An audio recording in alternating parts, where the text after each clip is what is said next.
Okay, so if you know what I'm talking about, you get these young whippersnappers who leave these big, sharp edges on zip ties, and they don't do anything about them, and you end up hacking your skin off. Here's a way to fix them fast. So you take your handy dandy soldering gun, you get your target in place there,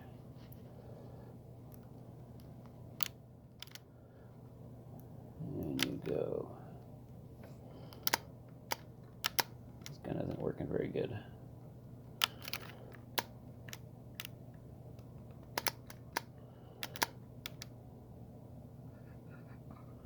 And you just melt it down a little bit. And now it's gone. Nothing to cut you. And if your soldering gun works good, it would only take a couple seconds.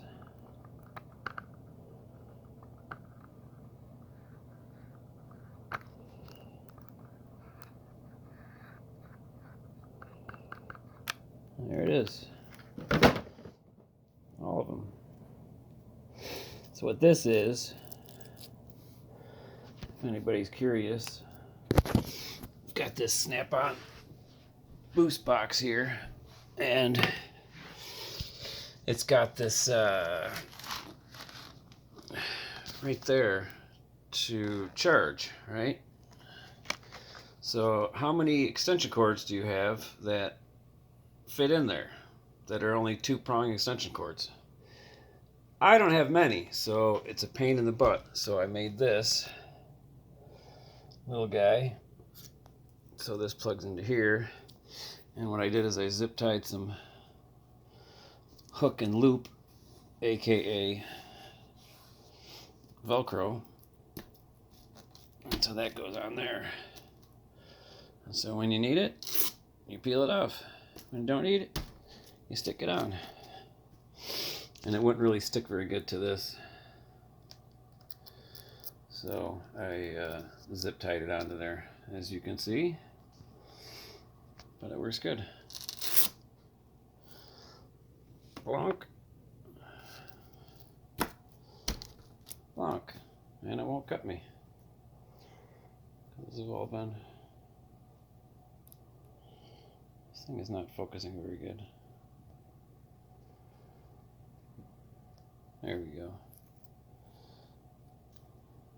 There it is.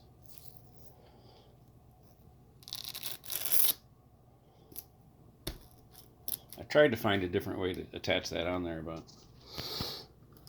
didn't really work. So I guess this video is two-way.